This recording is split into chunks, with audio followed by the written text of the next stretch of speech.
Bueno, bienvenidos a la clase 5 del curso.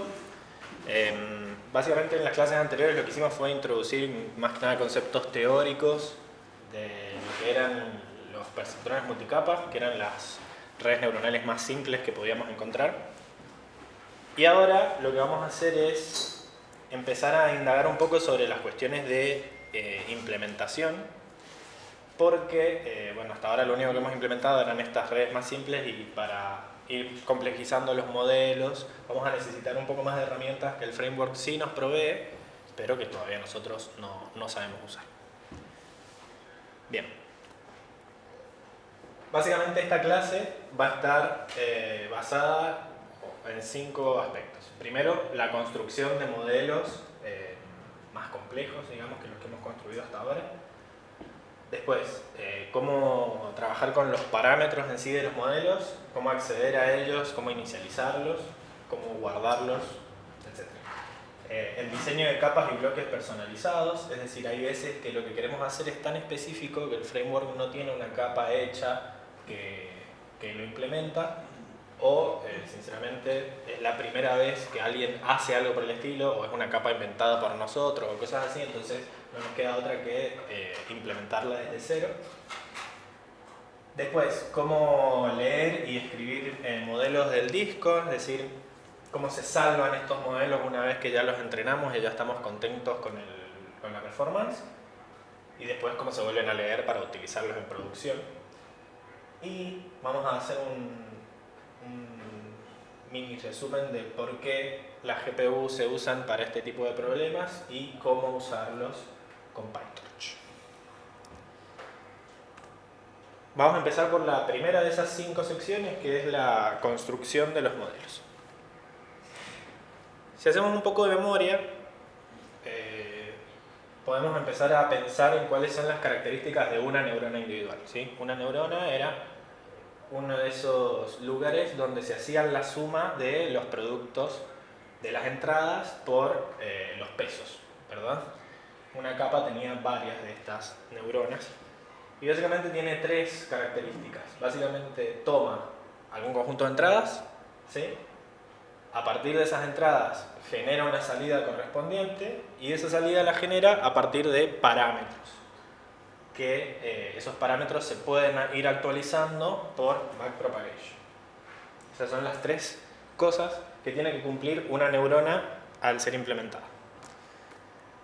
Si después aumentamos la cantidad de neuronas y generamos una capa, nos podemos llegar a dar cuenta de que esa capa tiene que cumplir las mismas 3 cosas. Tiene que tomar un conjunto de entradas, tiene que procesarlas mediante parámetros que pueden ser actualizables por backpropagation y tiene que generar una salida a partir de ellas. Y si seguimos ampliando el alcance, llegamos a un MLP o una red completa que, si nos ponemos a pensar, también tiene que cumplir las mismas 3 cosas. Tiene que tomar un conjunto de entradas, procesarlo mediante parámetros actualizables por backpropagation y generar una salida correspondiente. Entonces, si empezamos a notar que hay varias cosas que tienen que cumplir las mismas responsabilidades, alguien que haya trabajado en informática sabe que esto es polimorfismo, ¿sí? Básicamente es ese aspecto de los lenguajes de programación que nos permite definir las cosas una vez y después todos los objetos, todas las clases que necesiten implementar las mismas responsabilidades, simplemente heredan o implementan esas responsabilidades sin tener que volver a escribirlas para cada una de las clases. Y es por eso que PyTorch lo que hace es generar una clase base de la cual van a heredar todas las capas, los modelos y las funciones de activación ya implementadas, van a heredar de esta clase que se llama module, ¿sí? Bien, esta clase module ya trae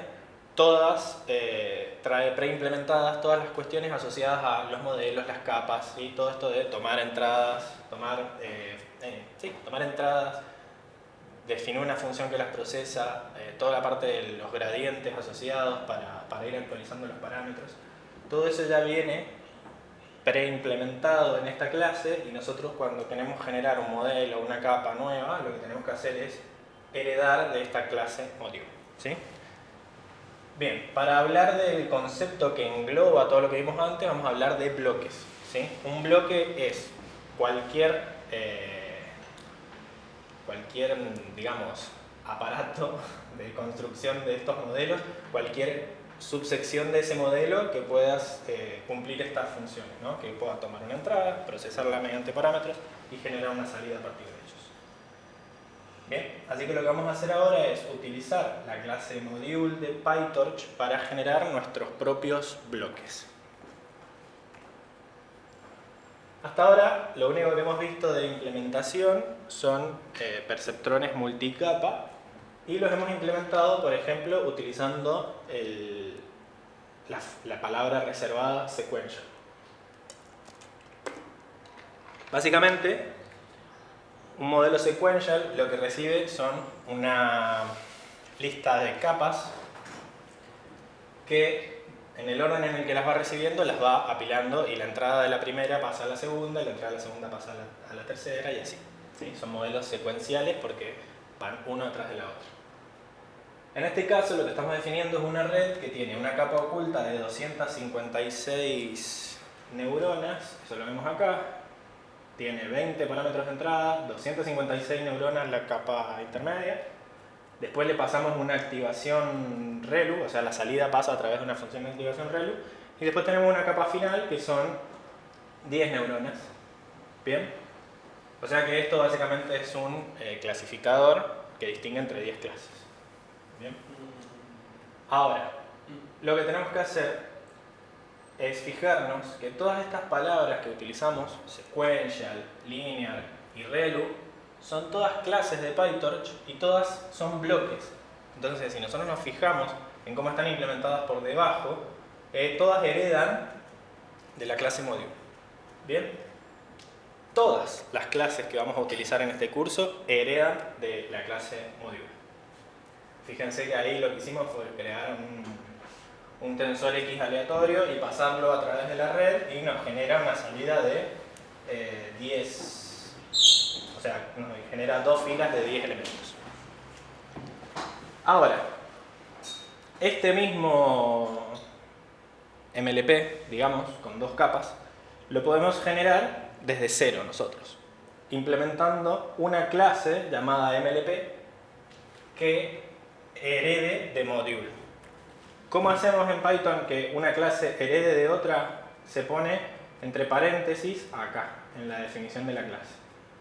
Mi clase MLP va a heredar todos los atributos y todos los métodos preimplementados de la clase module de PyTorch. ¿Bien? Y cuando yo genero una clase, siempre tengo que generar lo que se llama el constructor. ¿Bien?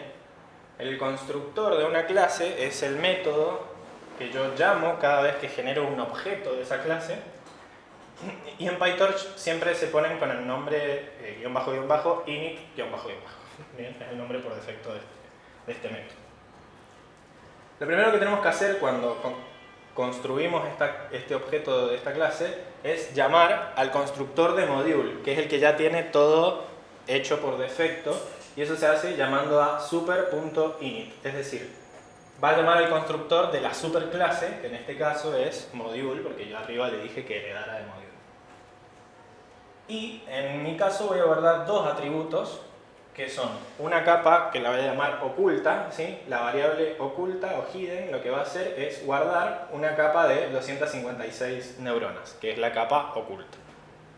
Y después voy a guardar en otro atributo, ¿sí? Una capa lineal de 10 neuronas, que es la capa de salida. Entonces estas dos capas van a ser los atributos de la clase y todos los objetos que yo cree de esta clase van a tener esas dos capas. ¿Bien? Pero, ¿la función de activación ReLU? La función de activación ReLU no la voy a implementar yo porque voy a usar un módulo de Python que ya la tiene implementada. ¿Sí? No voy a usar la capa de PyTorch, sino que voy a usar el módulo de Python que la calcule. Espera, ¿puedes hacer la pregunta antes después de...? Dale. ¿Y la función de activación ReLU? De vuelta. Listo, excelente. Yo la iba a repetir, güey, ya tengo... Tengo el chip de profesor hecho. Me siento como un actor. Ay, no me gustó, vamos de vuelta. Bueno, y además de generar el constructor, lo que tenemos que generar también es la función forward. Bien, la función forward es lo que le dice al framework cómo se van a procesar las entradas, ¿no? Porque es lo único que tiene que hacer, dijimos, estos bloques. Encontrar una forma de procesar las entradas para generar una salida. Bien, entonces lo que voy a hacer es agarrar el parámetro x, ¿sí? Fíjense que acá en Python, para los que no saben, todas las funciones tienen un parámetro self, que es el mismo objeto, ¿sí? El mismo objeto se pasa como parámetro. Cuando nosotros programamos no le pasamos el objeto como parámetro, sino que hacemos objeto.función y ahí es como que el primer parámetro que le estamos pasando es el objeto que llamó a la función. Entonces siempre el self no se escribe. Cuando nosotros llamemos al init, no le vamos a pasar nada entre paréntesis. ¿Bien? Y acá, que tiene dos parámetros, el único que le vamos a pasar son las entradas x. Entonces, esa x, que son las entradas, lo que le vamos a hacer es, a la entrada, primero, aplicarle la capa oculta, después aplicarle una función relu, que como les digo, está dentro del bloque ese, del paquete f, que tiene todas las funciones preimplementadas, y a la salida del relu, aplicarle la capa oculta. Fíjense que hacer esto es lo mismo que habíamos hecho en el anterior con el sequential. Solo que más largo, pero con la autorrealización de que lo hicimos nosotros. Bien. La verdad que usar esto, que es la API de PyTorch para generar modelos, no tiene mucho sentido si nosotros lo que estamos haciendo es generar las cosas que ya están preimplementadas. Pero cuando queramos hacer algún modelo que no sea secuencial, que no sea tan obvio como una capa después la otra, después la otra, después la otra, ahí nos va a servir esto. ¿Bien? Pero fíjense que esta clase que yo generé solo puede tener dos capas y solo puede tener esas dos capas. Si yo quisiera generar una clase que reciba una lista de capas, pues voy a tener que generar mi propia clase sequential. ¿Bien? O sea que ahora vamos a hablar un poquito de qué es lo que es el bloque sequential. ¿Sí? Como dijimos, el bloque sequential hereda de la clase module y lo que hace es una función que recibe una lista de capas, ¿bien? Y la función de propagación hacia adelante, para la función forward, lo que hace es agarrar la primera capa, pasar las entradas por ahí, después la salida se la pasa a la segunda, y después la salida se la pasa a la tercera. ¿Bien? Si nosotros quisiéramos implementar una cosa así desde cero, para que quede más claro cómo funciona, lo que tenemos es la clase mySequential, ¿no? Que hereda de module. De vuelta hay que hacer el constructor init, pero en este caso el constructor va a recibir una lista de argumentos, ¿sí?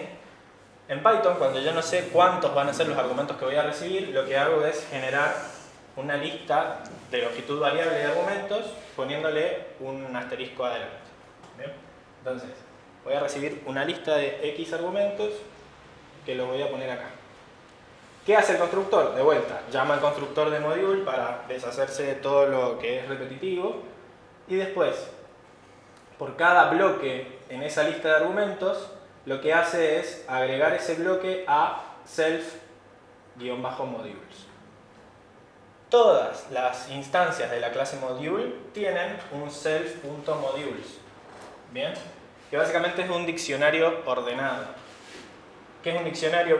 Es una estructura de datos que nos permite asignar un par clave-valor, ¿sí? Entonces, yo puedo poner, voy a guardar este objeto en un diccionario y le voy a poner un nombre, entonces después, en vez de indexarlo con un numerito, lo puedo indexar con el nombre. ¿Bien? Por defecto, estos modules, que son todos los subbloques que tiene este bloque, es un diccionario ordenado. ¿Bien? Así que por eso es que acá le tiene que poner un nombre sí o sí, y le está poniendo como nombre el mismo bloque. En sí no lo vamos a usar, por eso le está poniendo un nombre cualquiera, pero básicamente lo que estoy haciendo yo es guardar de manera ordenada todos los argumentos que recibí como parámetro, que es lo que hace el sequential. Y la función forward, básicamente lo que tiene que hacer es recibir entradas y por cada bloque que guardé en este atributo modules, voy a pasar a la x a través de ese bloque. Entonces lo paso a través del primero, después en el otro bucle lo paso a través del segundo y así. En la próxima iteración voy iterando sobre todos los bloques y voy pasando la x a través de él. Fíjense que está bueno esto porque si yo tengo todo el bloque en una lista no tengo que escribir explícitamente cuáles son los bloques como hicimos en la clase anterior, ¿sí? Acá dejo que me los pasen por parámetros a las capas que voy a pasar. Entonces esta clase, fíjense que hace lo mismo que la clase implementada de Sequential. Obviamente vamos a usar la clase implementada de Sequential porque ya está optimizada, pero para que vean que por debajo no es mucha magia lo que hace. Ahora, ¿qué pasa si nosotros tenemos funciones forward un poco más complejas? ¿Cuándo podrían complejizarse las funciones forward? ¿Cuándo? Necesita ejecutar controles de flujo. ¿Qué son los controles de flujos? Los iteradores como el for o como el while, los if, cuando tengo que evaluar una condición para ver si ejecuto una capa o la otra. Cuando tengo que realizar operaciones matemáticas que no sean capas predeterminadas de PyTorch, es decir, tengo que crear mi propia capa. Y cuando tengo que incorporar términos que no vengan de las capas anteriores, ¿sí? Cuando tenga que hardcodear, digamos, algunos valores que no son resultado de los parámetros ni de las entradas, pues voy a tener que meterlo en esta función forward implementada por mí mismo. Por ejemplo, ¿no? Acá voy a crear otro MLP que tiene una capa oculta fija y por eso le puse ese nombre que no voy a pronunciar. Básicamente, hago el constructor y fíjense que en el constructor llamo al constructor de la superclase y después en esta línea, acá, lo que estoy haciendo es crear pesos aleatorios con la función random, ¿sí? Es una matriz de 20 por 20 y le estoy diciendo requires grad false, lo cual, si recuerdan lo que vimos en las clases anteriores, lo que hacía era ocultar estos valores al grafo computacional. Entonces cuando haga backpropagation no va a tener en cuenta esos valores, es decir, no los va a actualizar, no los va a aprender. ¿Tiene mucho sentido hacer esto? No, pero puedo hacerlo, así que lo voy a hacer. ¿Bien? Después pongo una capa densa usando el NN linear, o sea, esta es una capa de 20 por 20 que es igual que la anterior, solo que esta, por defecto, trae requires grad true. Entonces, voy a tener dos capas distintas.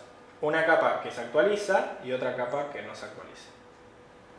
¿Y la función forward qué hace? Por ejemplo, agarra la entrada y le aplica la capa que sí se actualiza. Después, agarra la salida de eso y fíjense que acá está implementando la función forward de una capa lineal. Está multiplicando a la x por los pesos y le está sumando un vector que en este caso también lo puso en 1, lo hardcodeó en 1. Esta capa no se va a tocar durante el aprendizaje, va a ser así siempre. Y después mete otra instancia de las mismas capas que metió antes. O sea que esto tiene 3 capas. Y además, porque puede, mete un control de flujo, ¿sí? Es decir, si los pesos me están quedando muy grandes, si la suma de todos los pesos da más que 1, lo divido por 2. Porque puedo. ¿Bien? O sea, básicamente, que yo conozca, ninguna red neuronal real hace esto. Pero esto es una disciplina en investigación, así que puede ser que en el futuro se descubra que hacer esto puede traer problemas y puede traer beneficios, digamos. Qué peligro. Pero la única forma de descubrirlo es probarlo, ¿sí? Entonces, mientras más cosas te deje hacer el framework, pues más ayuda a la investigación. Y es en estos casos donde tiene sentido crear tu propia función forward. Y bueno, lo bueno que tiene esto de separar la estructura en bloques es que si yo tengo varios bloques iguales que se repiten en mi red neuronal, pues lo tengo que definir una vez y después meto instancias de ese bloque en un sequential o en donde lo quiera meter. Por ejemplo, acá estoy creando otro MLP que tiene un atributo que se llama red, que es una red entera, digamos. Es un sequential con 2 capas y 2 relus a la salida. Y después mete otra capa. Bien. Tiene 2 atributos. ¿Y cuál es el forward? Pasar la X a través de la red y después pasarlo a través de la capa. Fíjense que podría haber metido esta capa adentro de la red y llamar directamente a la red, pero eso hace que cada vez que yo llame a la red tenga que ejecutar esa capa Y al separarlo así, yo puedo prever que hay veces que voy a querer ejecutar esa capa y hay veces que no. Fíjense, acá abajo está creando una quimera, ¿no? Está poniendo nombres representativos, que básicamente lo que hace es generar un sequential que como primera parte tenga un bloque de estos enteros, ¿sí? Después tenga una capa lineal de 20 neuronas y después tenga la fixed key en MLP, que es la que creamos en la filmina anterior, ¿sí? O sea, si yo tengo como un abanico de bloques a mi disposición, puedo crear una red que tenga este bloque, este y este, o que tenga este bloque multiplicado por 5 y después uno de los otros. Me da libertad total. Y bueno, fíjense que no importa qué tan complejo se vuelva todo esto, como yo estoy implementando la función forward, simplemente para ejecutar la función forward de quimera, lo que tengo que hacer es quimera, entre paréntesis, la entrada y listo. Bien, bueno, eso es todo de construcción de los modelos. Vamos a ver después cómo hacemos para construir las capas.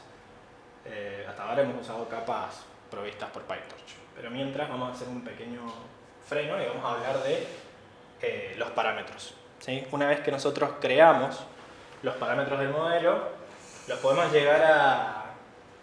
Por ahora los hemos venido ignorando, digamos, pero va a haber veces en que nuestro modelo sea tan complejo que vamos a tener que ir fijándonos qué valor tienen los parámetros, ya sea para debuguear o para diagnosticar por qué están dando bien o por qué están dando mal, o incluso lo que se hace también mirando los parámetros es ver si agregar más capas o sacar capas funcionó. Si yo veo que hay pesos que están muertos y que no se están entrenando, pues quizás tiene demasiados pesos la red. Y si estoy viendo que no está logrando aprender mucho la red, quizás le faltan más capas. Todas esas cosas se hacen mediante una visualización de los parámetros y para eso vamos a tener que aprender a dónde ir a buscarlos.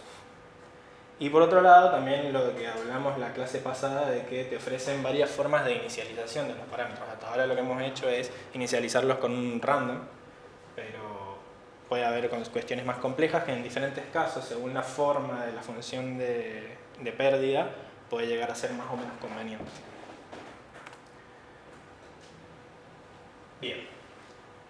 Para trabajar con todos estos parámetros vamos a definir una red que tiene dos capas, una capa oculta de 8 neuronas que recibe una entrada de dimensión 4 y una función de activación ReLU y una capa de salida que tiene una sola neurona. Bien, fíjense que anda, esto es una imagen, pero créanme que anda. Pero bueno, si no les gustan las imágenes, ahora vamos a interactuar con el siguiente nodo. Yo en vez de apretar ahí, me voy a ir con esto. ¡Ah! Funciona. Bien. Vamos al acceso de parámetros. Acá tengo implementada la misma red que les mostré recién. Las voy a correr, me va a decir para que te asigno. Y me va a alargar lo mismo que dice abajo, en teoría. Usted no aprende, ¿verdad? Ahí está. Ahora corre y me larga el secuencia.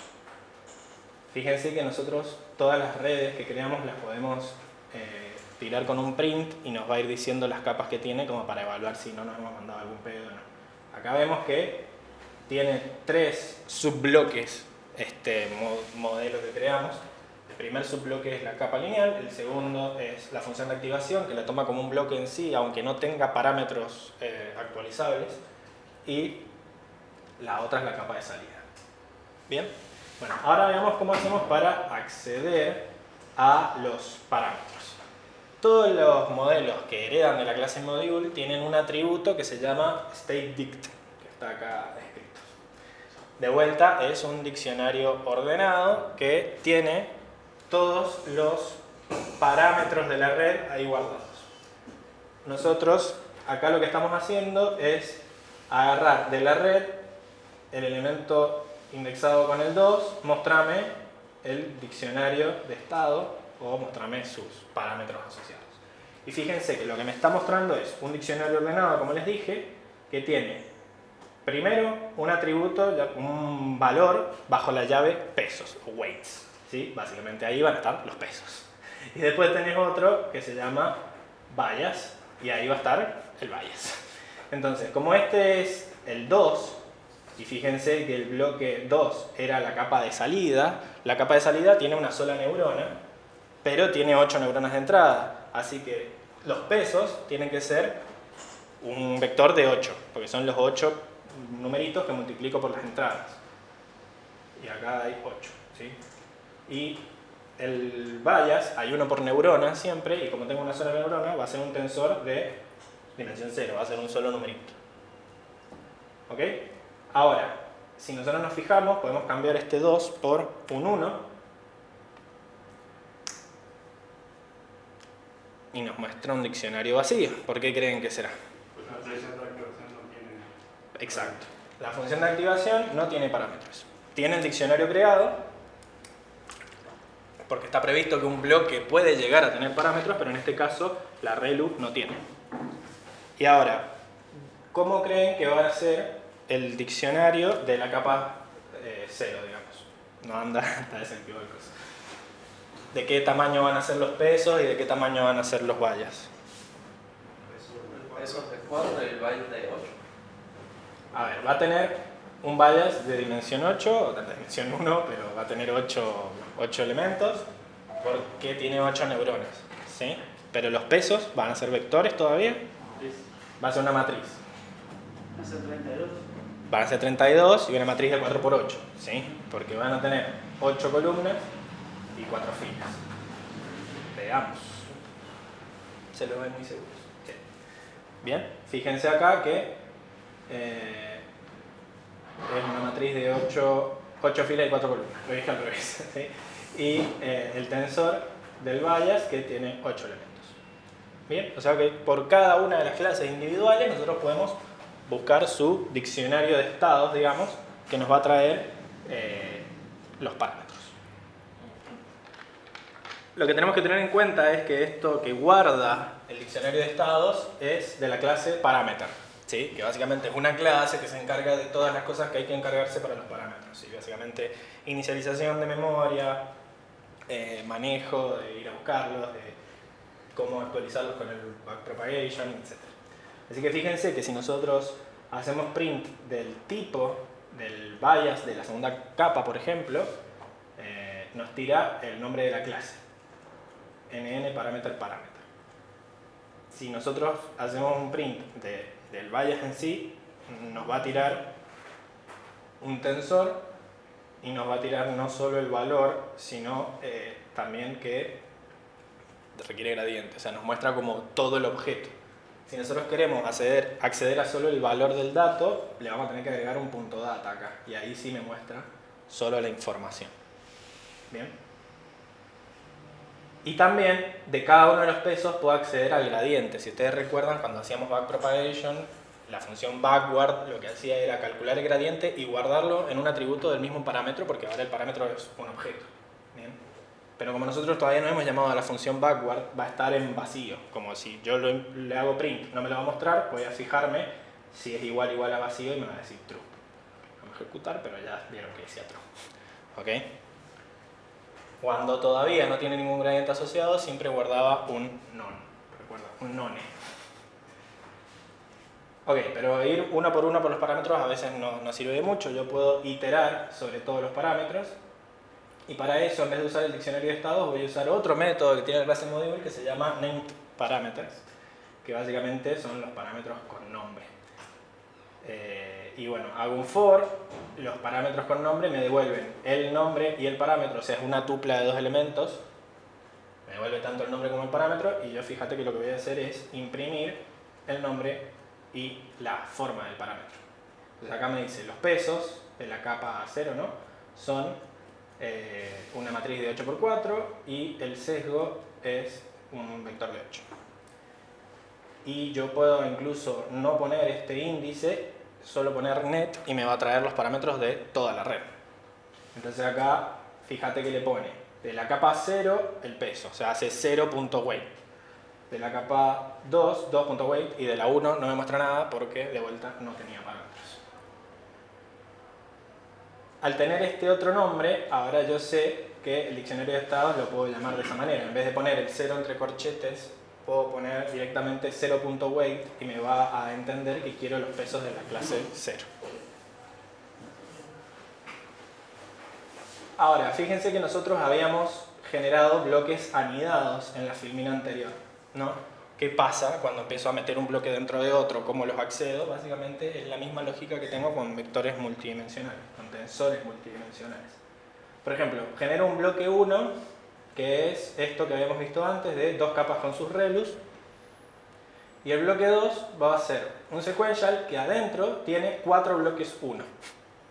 Hago un for de 0 hasta 3 y tiene una función addModule también, que lo único que hace es meter el bloque dentro del parámetro module que habíamos visto antes.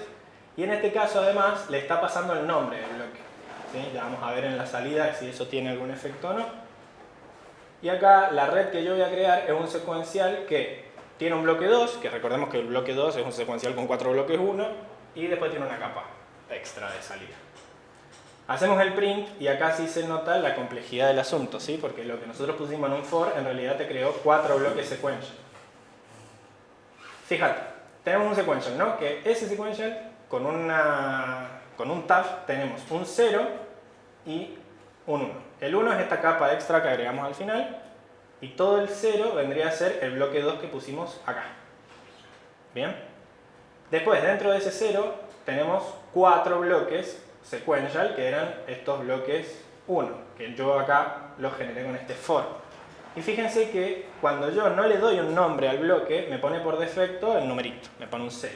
Pero como yo usé la función addModule, a estos bloques les pone el nombre que yo quiero, y es bloque i. Entonces tenemos un bloque 0, bloque 1, bloque 2, o sea, yo le puedo cambiar el nombre para darle un nombre más representativo y después utilizar eso como llave. Y dentro del bloque 1 volvemos a iterar 0, 1, 2, 3. O sea que, por ejemplo, yo podría acceder a los pesos de esta capa y para hacerlo tendría que decirlo rgnet 0, bloque 1, 2, .weight, .data. ¿Ok? Entonces me voy metiendo en el árbol para acceder a esos pesos. Lo voy a ejecutar porque si no, no me va a dar lo que quiero hacer abajo. Y bueno, acá hice eso. 0, 1, 0. Y fíjense que incluso los que tienen el nombre lo puedo seguir llamando directamente con el numerito. Voy a acceder a los pesos de el bloque sequential del principio, el segundo bloque, la capa 0. Corro y anda. Si yo esto lo cambio por un 1, va a andar. Creo que era la relu, así que no me va a tirar nada. No, no le gustó. Siempre tengo que pasar. Ah, bueno. Fíjense que la relu no tiene nada, pero yo le estoy diciendo, pásame los pesos. Ya si le digo, pásame los pesos y me va a decir, no tiene peso. Pero fíjense que yo puedo acceder al state dict como arriba. No lo voy a intentar, pero créanme que se puede. ¿Ok? No quería borrarlo, sino que quería cambiar esto por un 2 para que vean que no rompí nada. Solo que acá me dice que la relu no tiene un atributo weight. Bien. Bueno, y ahí termina el notebook. No podía irme sin que se rompiera algo. Volvemos para atrás y funciona. Qué milagro. Bueno, eso era para acceder a los parámetros. Bien. Ahora, ¿cómo hacemos para inicializar? Hasta ahora la inicialización de los parámetros la veníamos haciendo con funciones de Python. Lo veníamos haciendo en estas funciones desde cero que le llamamos nosotros en las clases anteriores, en donde usábamos Python para implementar todo. Pero PyTorch tiene su módulo de inicialización que se llama NNInit, que no sé dónde quedó el cursor, acá está. Está acá. Y cada vez que nosotros queramos llamar a esa inicialización, pues vamos a usar ese paquete. Ese paquete no, esa clase. Entonces, por ejemplo, yo puedo generar una función que inicialice los pesos de manera normal, que es lo que hemos venido haciendo hasta ahora. Pero fíjense que para hacerlo te voy a llamar a nn.init.normal. Y como estoy usando una normal, le paso la media y la desviación estándar y estamos. Generalmente los pesos los inicializo con una normal y los sesgos los inicializo con un 0. Entonces fíjense que otra función de init es ceros. Está bueno esto de generar una función que inicialice los pesos, porque después yo le puedo pasar a la red tal, le puedo pasar apply y le puedo pasar la función. Apply es una función que como parámetro recibe funciones para aplicárselo al objeto que la está llamando. En este caso le estoy aplicando a todos los pesos de la red la inicialización normal. Y acá, bueno, está haciendo un print de algunos de los pesos para que veamos que los pesos se inicializaron de forma aleatoria y los sesgos con ceros. Otra forma que podría hacer yo es, en vez de usar ceros o unos, que son las únicas dos funciones para números concretos, podemos usar constant y decir, bueno, mira, en este caso pone un 1, había una función de unos, pero podría haber puesto cualquier número, podría haber puesto un 312. Bien. Le aplica init y fíjate que ahora los pesos están todos con unos y los vallas con 0 porque no cambié la función ceros. Podemos hacer una uniforme. Fíjense que acá podemos hacer cosas más complejas. ¿Por qué? Porque podemos. Acá esto, que parece lo más raro, lo único que está haciendo es un print. Me está mostrando el nombre y la forma, nada más. Pero después acá, por ejemplo, hace una distribución uniforme de menos 10 a 10. ¿Sí? Y lo que hace es, mira, si el valor absoluto es mayor de 5, déjalo igual. Y si es menor que 5, poner un 0. Entonces me aseguro de que solo tengo pesos grandes, ponele. Si llega a servir para algo eso. ¿Cómo lo hace? Y es medio confuso, porque acá lo que hace es una comparación lógica entre el valor absoluto de los pesos y 5. Si los pesos son mayores o iguales que 5, me va a dar true, y si no, me va a dar false.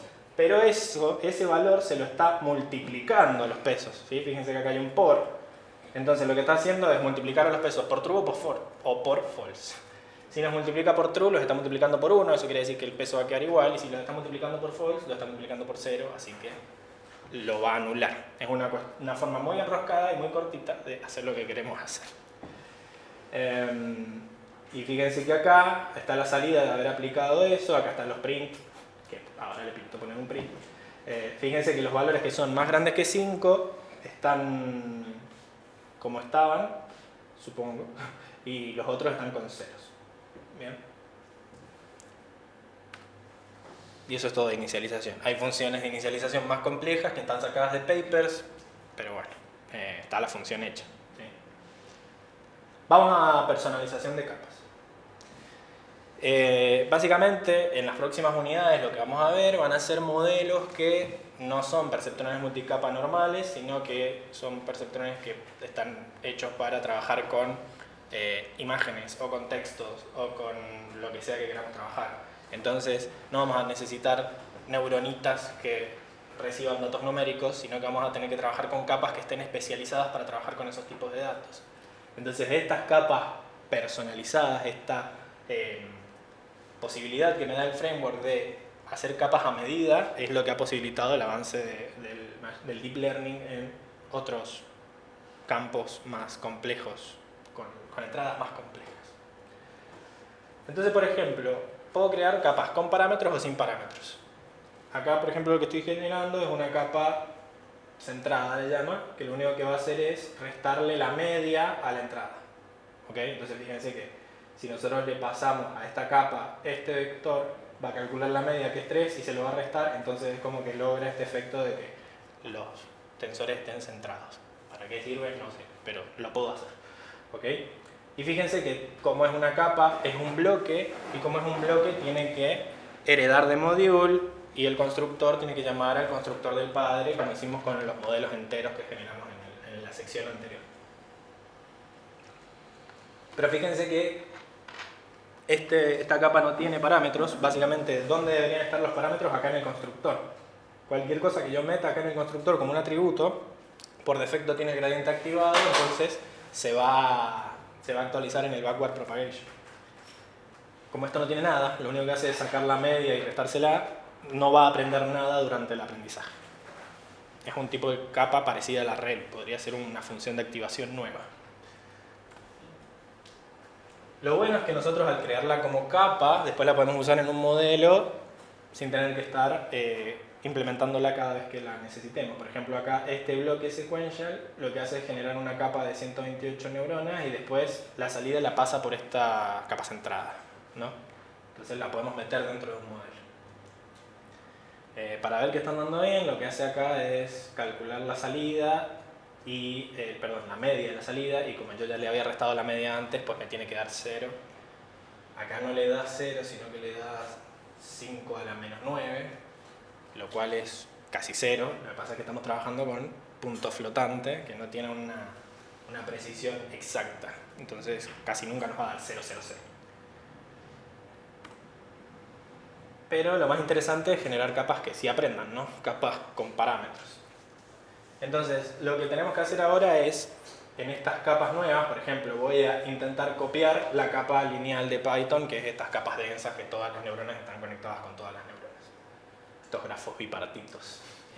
Entonces, tenemos el constructor del padre, como siempre. Fíjate que acá el constructor sí recibe parámetros, que es la cantidad de neuronas de entrada y la cantidad de neuronas de la capa en sí. Porque tengo que usar esos valores para ver de qué tamaño es la matriz que voy a crear. Y fíjate que acá en los pesos lo que voy a hacer es primero generar un objeto de tipo parameter, que son los objetos que vimos recién cuando inicializábamos, accedíamos a los parámetros. Bueno, cuando inicializamos también. Todos los parámetros pertenecen a esta clase que tienen implementado todo lo añadido al backpropagation. Y fíjate que acá lo que está haciendo es ignorar lo que vimos recién de la inicialización y los está inicializando de manera aleatoria usando la función random. Tiene como filas la cantidad de neuronas de entrada y como columnas la cantidad de neuronas de la capa. Y después genera el sesgo de la misma manera, pero esta vez es un vector unidimensional que es 1 por neurona, así que le tengo que pasar la cantidad de neuronas de la capa en sí. Fíjense que como es una línea, la función forward lo que va a hacer es multiplicar los pesos por la entrada y sumarle el sesgo. Pero además, se quiso ahorrar trabajo y esta capa lineal es distinta de la capa lineal que implementa PyTorch porque ya tiene hecho el ReLU. Si yo llamo a esta capa, va a llamar a la capa lineal y al ReLU al mismo tiempo. ¿Bien?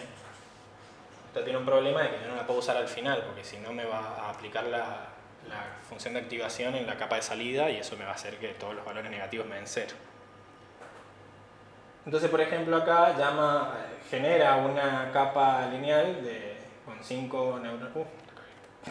5 entradas y 3 neuronas y se fija los pesos y tiene 3 columnas y 5 filas. Y fíjate que como usé la función parameter, tiene por defecto el requires grad true. De vuelta, lo mismo de recién, yo puedo llamar a la función forward de la capa usando el nombre, este dense en realidad es el nombre de la variable donde guardé la instancia de mi capa, ¿sí? Con un vector cualquiera y se va a aplicar la función hacia adelante. Y también podemos usar la capa en cualquier modelo. Entonces, este modelo lo que hace es generar 2 capas de las que creé recién, una tras de la otra. Y fíjense qué pasó con la salida.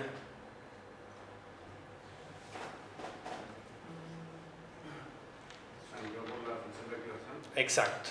Es lo que dije recién, de que no debería usar este tipo de capa como última capa porque tiene incluida la función de activación. Entonces todos los valores negativos se me hicieron 0. Lo cual puede resultar perjudicial. O no, dependiendo del problema. Y eso es todo. Básicamente pueden crear su propia capa con juegos de azar y mujerzuelas. Y por último, lectura y escritura de modelos en disco. Básicamente, ¿para qué queremos llegar a salvar estas capas? Por 2 razones. Primero, el modelo ya está entrenado, anda joya, lo ponemos en producción, lo tenemos que guardar en algún lado. Entonces, lo guardamos en disco. Otra cosa es, esto está entrenando mucho tiempo, hace 2 semanas que está acá, tengo miedo de tropezarme con el cable y que se desenchufe el servidor, no tengo UPS, no tengo nada, así que por las dudas voy guardando resultados intermedios, como checkpoints, digamos, para que si llega a pasar algo en el proceso de entrenamiento, o salta un error o cosas así, yo ya tenga guardado todo lo que entrené esas 2 semanas, no se vayan a la basura. Y ahí queda guardando en puntos medios el valor del parámetro. Los valores de los parámetros. No lo iba a decir más después, pero no importa. No tiene sentido guardar en sí todo el código asociado a la red, porque si vos vas a usar PyTorch para volver a crear la red, lo que usás es todo el código para generarla y después le cargas los parámetros desde el archivo. Guardar toda la red lo único que haría es que sea un archivo más grande y no tiene sentido. Bueno, podemos usar la función save de Torch para guardar los tensores. Cualquier tensor lo podemos guardar utilizando save. Y después podemos usar load para cargarlo. Es bastante sencillo. Los nombres están muy bien puestos. La función save lo guarda y la función load lo carga. Por ejemplo, acá lo que estoy haciendo es generar un vector de 0 a 3 y lo estoy guardando en un archivo xfile. Y después lo cargo en otra variable y lo muestro y definitivamente es la misma variable que guardé. Funciona. La escritura en disco funciona. También puedo guardar listas o diccionarios. Básicamente, si genero otro vector, esta vez de ceros, lo que puedo hacer es generar una lista con esas dos variables y guardarlo en xfile. Después cuando lo cargue, puedo asignar las dos variables al mismo tiempo y mostrarlo, y voy a mostrar el x y el y. Easy peasy. Y después tenemos al final el diccionario, que el diccionario lo que hacía era ponerle nombrecito a los valores, entonces la x se va a llamar x, la y se va a llamar y, lo va a guardar y cuando lo cargue, pues me lo va a mostrar como un diccionario. ¿Sí? Algo que hay que entender es que esta función save y load usa serialización, o sea que en realidad lo que guarda son archivos binarios, que cuando ustedes los abran no van a ser legibles por humanos. Creo que se puede configurar para guardar valores como strings o números, pero bueno, lo único que van a hacer es que pese más, porque al estar en binario lo que hacen es estar optimizado el almacenamiento. Si ustedes quieren leerlo, les conviene levantarlo y hacer un print. Además, lo otro que va a pasar es que cuando vos guardás como un string, un número, muchas veces perdés precisión, porque no tenés todos los números que vienen después de la coma. Exacto, exacto. Porque uno cuando guarda el string generalmente tiene por defecto una cantidad de decimales asociadas, entonces estos números que son tan largos se pueden perder si uno no guarda el valor en sí. Para serializar se usa PyTorch o algo como Pickle, algo... No, acá estás usando, esto es una función de Torch, así que estás usando un serializador interno de Torch. Vos podrías usar Pickle también, pero bueno, no tendrá la compatibilidad que tienen estas funciones asociadas. ¿Lo podés repetir, por favor? Otra vez me siento un actor. Toma dos. Sí, para serializar utilizás Pickle o alguna función interna de PyTorch.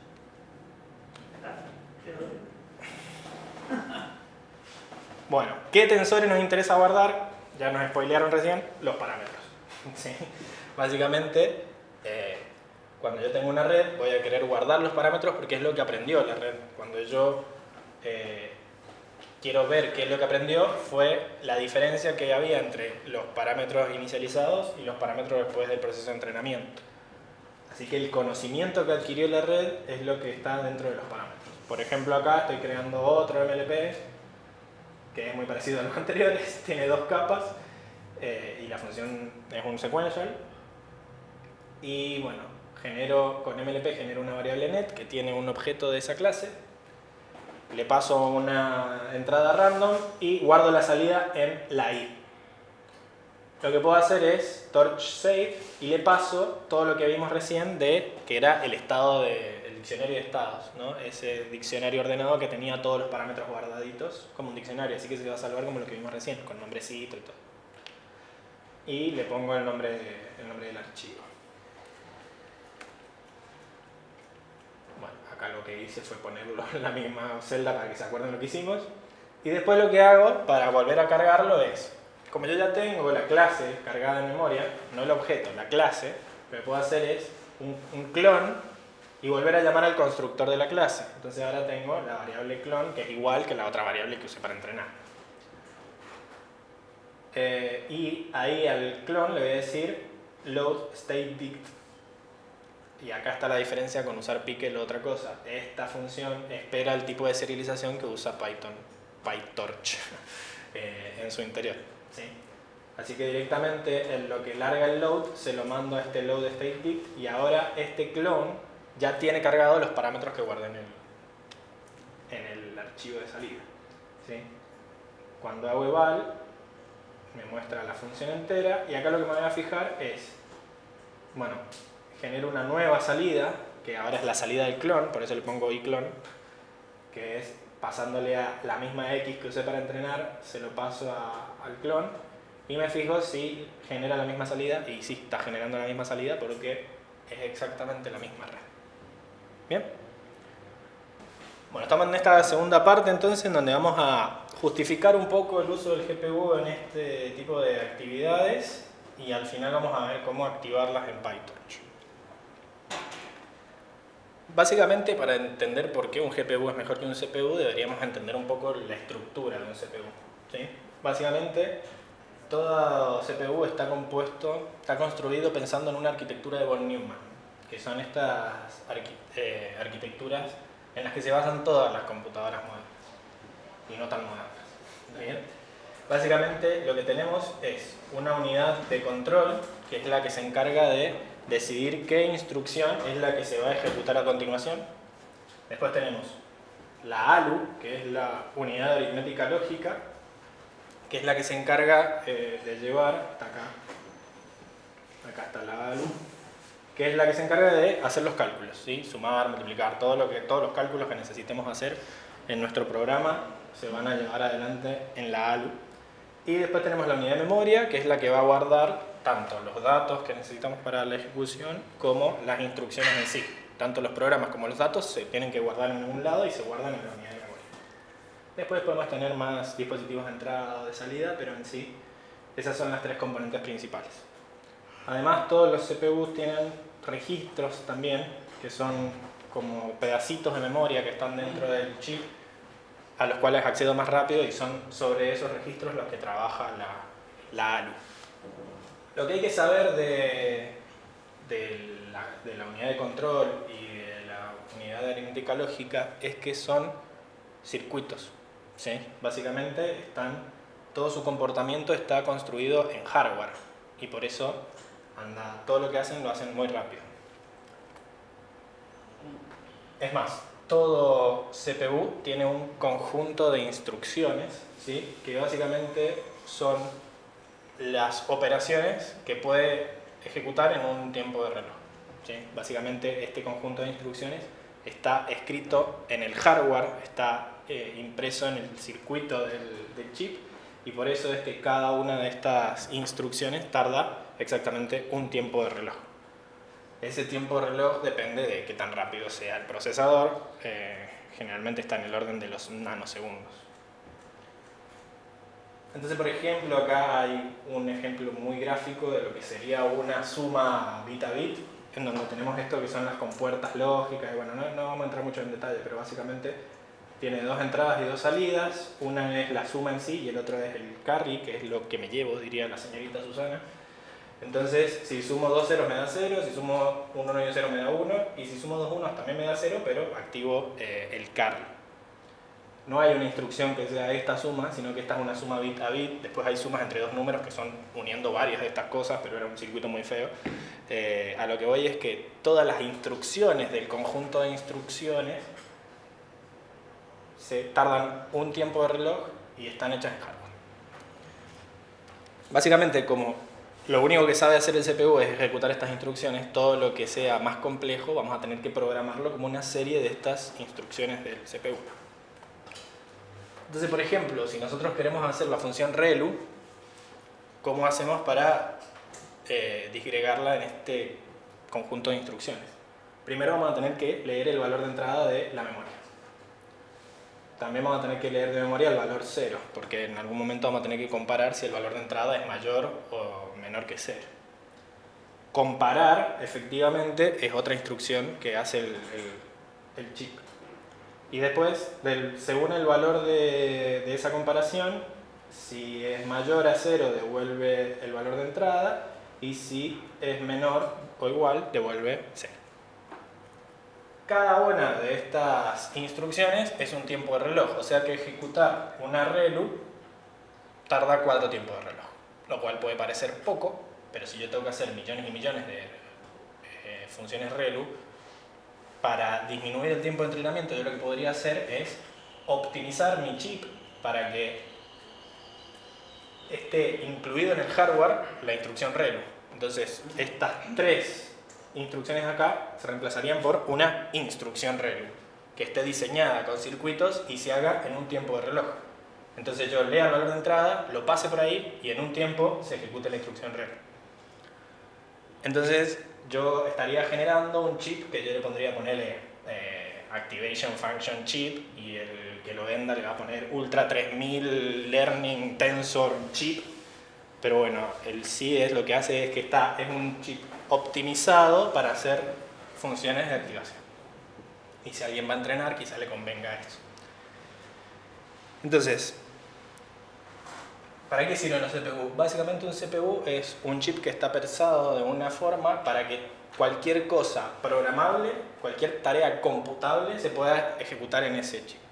Está pensado desde un punto de vista que garantice flexibilidad, no que garantice eficiencia. Por eso yo puedo usar una computadora para escuchar música, conectarme a internet, editar videos, jugar al Minecraft. Para cualquier cosa puedo usar el mismo chip, porque todo se disgrega en estas instrucciones genéricas que quizás no se hace de la forma más eficiente, pero se puede hacer. Y es más o menos una analogía con el MLP. Nosotros vimos en la clase anterior que hay teoremas de aproximación universal que nos garantizan que cualquier función se puede aproximar con un MLP.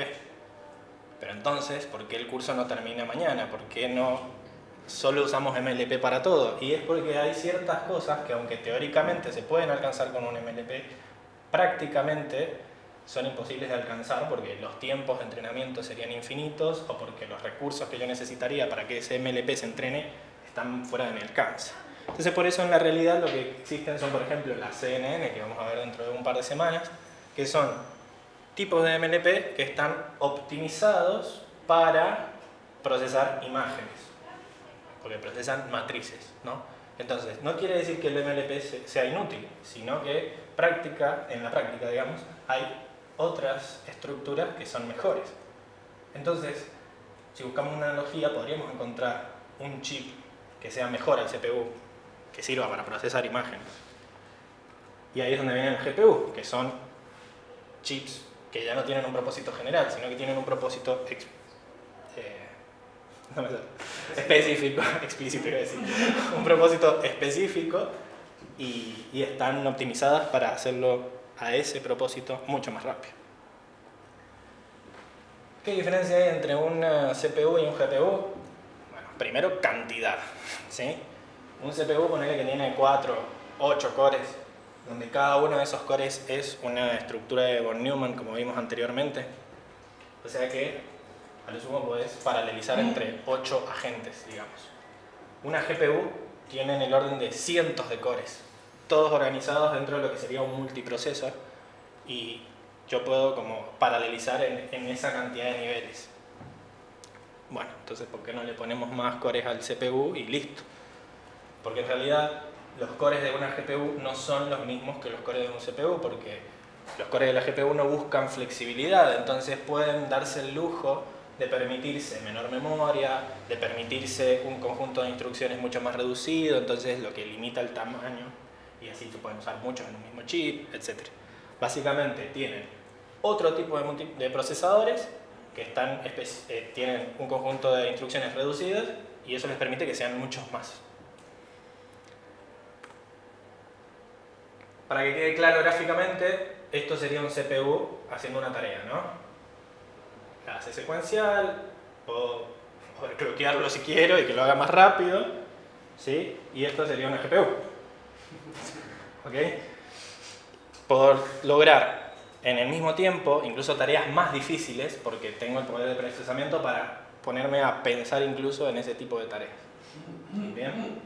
Por contrato, todos los profesores que expliquen GPU tienen que usar este video. Así que seguro que van a verlo en todas lados.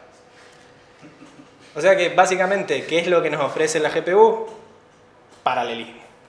¿Bien? Por ejemplo, una tarea trivial como una multiplicación de matrices, ¿no? Si quisiéramos hacerla secuencialmente, como se observa en el primer GIF, miren esto, ignoren los otros por ahora. ¿Cómo se multiplicaban las matrices? Para generar cada uno de estas celdas de la C, tenía que iterar sobre una fila de la A y una columna de la B, hacer los cálculos y guardar el resultado en esa celda. O sea que en realidad lo que necesito son 3 loops, uno para iterar sobre las filas de C, uno para iterar sobre las columnas de C y otro para iterar sobre esa fila y esa columna en A y en B. O sea que esto tiene una complejidad computacional de n al cubo. La cantidad de celdas que yo calcule elevada al cubo. Lo cual explota muy rápidamente porque nosotros no vamos a trabajar con matrices de 4×4 como en ese GIF. Vamos a trabajar con matrices que pueden ser imágenes de 1080×720 o de 4K. Entonces, al cubo es algo que no estamos dispuestos a tolerar. Pero bueno, si pensamos, cada una de esas celdas no tiene por qué saber cuánto vale la otra. Así que no tiene mucho sentido hacerlo en secuencial. Yo podría tener un procesador para cada una de las celdas y darle una cuenta a cada uno de los procesadores. Entonces, si puedo llegar a tener eso, ya se reduce muchísimo el tiempo de cálculo, que es lo que se hace en este otro GIF, que no es exactamente igual, pero es como que se entiende gráficamente que estoy paralelizando cálculos. Que yo haya elegido la multiplicación de matrices es por 2 razones. Una, porque todos sabemos multiplicar matrices, supuestamente, y segundo, porque en realidad las matrices se usan para todo, ¿sí? La computación gráfica le debe todo a las matrices. Para empezar, una imagen es una matriz. Si yo quiero transformar linealmente esa imagen que se ve, la quiero rotar, la quiero achicar, la quiero agrandar, la quiero trasladar, todo se hace como transformaciones lineales y esas transformaciones lineales son matrices. Incluso yendo al 3D, para lograr esa rotación de ese cubito, que es hasta hipnótica, se utilizan estas matrices de acá, que no me voy a gastar en explicarlas, pero básicamente son multiplicaciones de matrices. Y algo que se encarga de mostrar imágenes y de renderizar imágenes y de calcular vistas y de qué sé yo, tiene que saber multiplicar matrices y multiplicarlas rápido. Entonces por eso es que se generaron estos chips, que son las GPUs, que se encargan de hacer eso rápido, con el objetivo de generar imágenes. Pero después alguien dijo, ojo, que el Deep Learning también ama las matrices, ¿sí? Entonces, ojalá hubiera un chip que le gustara multiplicar matrices rápido. Como vimos hasta ahora, los MLP son, por dentro, el entrenamiento, digamos, son multiplicación de matrices y derivación de matrices y todo con matrices. Y eso que no hemos entrado a las otras redes neuronales, que las entradas también son matrices, ¿sí? Entonces, utilizar ese poder de procesamiento de matrices que tiene la GPU es muy útil en un campo como el Deep Learning. Y es por eso que la gente de NVIDIA dijo, bueno, hagamos un framework que nos permita utilizar las GPUs no solo para procesamiento de gráficos, sino también para cualquier otro tipo de procesamiento que requiera paralelismo y multiplicación de matrices y cosas. Entonces, NVIDIA lanzó CUDA, que creo que lo escribí ahí, Compute Unified Device Architecture, que lo que trataba de hacer era transformar las GPUs y dejar de que... A ver, vamos de vuelta. Esto es tal. Sería transformar a las GPUs para que pasen de ser chips con propósito específico a ser chips con propósito general y que se transformen en GPUs o GPUs, ¿sí? O sea, serían unidades de procesamiento gráfico con propósito general, ¿sí? Esto se lanzó en el 2007 y desde ese entonces es que también ha habido un boom en todo esto del Deep Learning, porque de repente ahora los tiempos se han achicado hasta 70 veces, ¿sí? Entonces algo que antes tardaba 70 días en entrenarse ahora tarda un día. Es una disminución interesante, ¿bien? Y esto mismo, esta facilidad de acceso a poder entrenar una red, que antes entrenar una red te hacía que te ganaras un doctorado y ahora lo hagas con 5 líneas, hace que cualquier hijo del vecino entrene su red y eso hace que se descubran muchas cosas en base al empirismo, todo lo que habíamos hablado antes, ¿no? Así que, gracias CUDA, después pasaron el billetín. Ahora vamos a ver cómo hacemos para utilizar GPUs con PyTorch. De vuelta tenemos dos opciones, pueden usar la versión local, que no me voy a detener mucho, porque bueno, está la otra opción que para mí es mejor, que usar Colab, pero bueno. ¿Cómo hacemos para usar, si tenés una GPU NVIDIA en tu computadora? Bueno, lo primero que tenés que hacer es meterte a ese link y descargar el driver de NVIDIA y CUDA, que básicamente lo que hace es que puedas usar tu GPU como una GPU. Una vez que lo tenés instalada, ejecutas este comando y te va a decir toda la información. Esto es una cosa gigante, pero no me entraba en la filmina. Lo importante está acá arriba, que te va a decir cuál es la versión del driver y cuál es la versión de CUDA que tenés instalada. Esta es una media viejita, pero es la versión del libro. A ver, ¿para qué me sirve saber la versión de CUDA? Porque después voy a tener que fijarme si está la versión GPU de PyTorch. Primero que PyTorch tiene dos versiones, una versión CPU y una versión GPU. Tienen que descargarse la GPU, que es la que tiene toda la implementación de la paralelización. Y además tiene que ser una versión compatible con la versión de CUDA que tenés. Así que lo que van a hacer es meterte a este link. Hay un grafiquito donde vos pones, tengo Linux, tengo esta versión de CUDA, tengo esta, y te tira hermoso el comando para instalar PyTorch. Así que me iba a meter, pero me arrepentí. Vean los otros. Eso si trabajan en local con notebooks, pero si trabajan con Colab, lo que van a ver es que vamos a correr el NVIDIA SMI y me va a decir, che, esto no anda, no encuentro en NVIDIA de qué estás hablando, y en realidad es que por defecto Google no te da GPU. Entonces vos tenés que entrar ahí al entorno de ejecución y decirle, quiero que tenga GPU, y si volvés a ejecutar el comando, te va a decir, te va a alargar lo que vimos recién, que ahí ven entero todo lo que les dice. ¿Bien? Lo iba a hacer en vivo esto, pero bueno, se iba a romper, así que les dejé el GIF. Por las dudas, pruébenlo después en su casa, fíjense que les da una con un CUDA bastante actualizado, está bueno la GPU que les da, porque o sea, tienen plata. Así que bueno, tienen una GPU gratis, no la tienen que configurar ni nada, así que yo les recomendaría que usen esta versión. Bien. Bueno, podemos consultar la cantidad de GPUs disponibles. Si esto lo hacen en Colab, les va a decir una. Hasta acá llegó mi amor. ¿Sí? Pero bueno, si ustedes tienen una máquina con 2 GPUs y qué sé yo, pueden incluso paralelizar en 2 GPUs. Para este curso no va a hacer falta. Pero bueno, si ustedes quieren trabajar en esto, puede ser que quizás para entrenar algo que tarda mucho necesiten usar este tipo de paralelización. Usando ese device count, que es la función que acá te permite saber cuántos hay. Está sensible el mouse, no gira muy bien. Pero bueno, usando eso podemos llamar a una función que me devuelve un GPU si está disponible, y si no me devuelve un CPU, que es lo que hace acá, ¿no?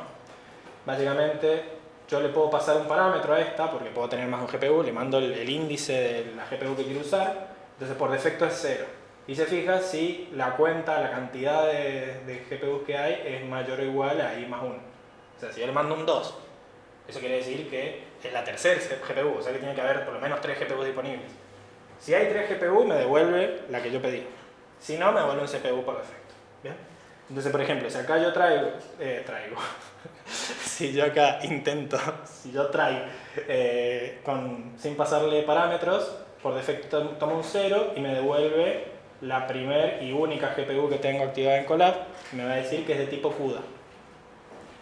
Si le mando un 10 me dice, no, mi cielo, no tenés 11, así que te devuelvo un CPU. ¿Bien?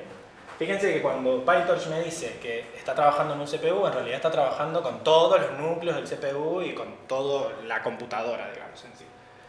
Cuando trabaja con CUDA, está trabajando con una sola tarjeta. O sea que ahí está con la que está en el índice 0, que es la única que tengo. No cambió. Ok. Si uso PyTorch normal, por defecto los tensores que estoy usando se van a guardar en el CPU. ¿Bien? Básicamente nosotros lo que queremos guardar en la GPU son los parámetros de la red, porque eso es lo paralelizable. Cada una de la actualización de esos parámetros es una matriz, y las matrices, cada celda de la matriz es independiente de las otras. Incluso el procesamiento de cada neurona es una matriz, así que cada una de esas neuronas también es independiente de la otra, etc. Así que lo que yo querría guardar en la GPU son los parámetros. Acá yo voy a crear un tensor cualquiera y voy a fijarme con device a qué dispositivo está asignado. En este caso me va a tirar un CPU porque por defecto está asignado al CPU. Pero yo, para que se paralelice todo el cómputo que se haga sobre ellos, le voy a tener que decir, mira, probá con el GPU que usamos la función que definimos anteriormente. Si hay GPU, va a usar GPU. Si no, me va a devolver un CPU, cosa de que esto no se rompa. Lo bueno es que este código va a andar en cualquier máquina, porque porque va a fijarse si hay una GPU y si no, va a trabajar normal con el CPU. Fíjate que nos podemos fijar que si nosotros imprimimos X, me va a decir a qué device está asignado. Si no me dice nada, es porque está en el CPU, así que be careful.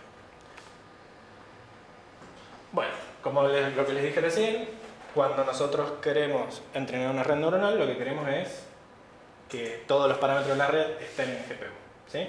Entonces, para hacer eso, vamos a crear nuestra red, por ejemplo, un sequential con una sola capa. Y lo que vamos a hacer es net2 y le pasamos el device. O sea, lo que estamos haciendo es asignarle todos los parámetros automáticamente a la GPU, ¿sí? Fíjense que si nosotros hacemos la función forward de la red, me larga la salida y me dice que la salida está guardada en CUDA también. O sea que no solo me guardó los parámetros, sino que si yo hago operaciones con cosas que están en GPU, todos los resultados de esas operaciones también se van a guardar en el GPU. Y eso está bien, porque si no, la GPU anda a 10.000 por hora y el intérprete de Python no. Entonces si la GPU tiene que esperar a obtener resultados de la CPU, va a haber un cuello de botella ahí que no vas a estar paralelizando nada. Al final vas a estar trabajando a la velocidad del CPU. Y bueno, y acá nos podemos fijar también que los pesos también le podemos decir que nos diga cuál es el device. Y acá efectivamente cerciorarnos de que cuando hice net2 los pesos se me guardaron en el GPU. ¿Ok? Y ahí termina. Bueno, me olvidé de poner muchas gracias. Pero básicamente es fácil. Son 2 o 3 líneas para activar que todo lo que quiera programar se haga en el GPU y listo.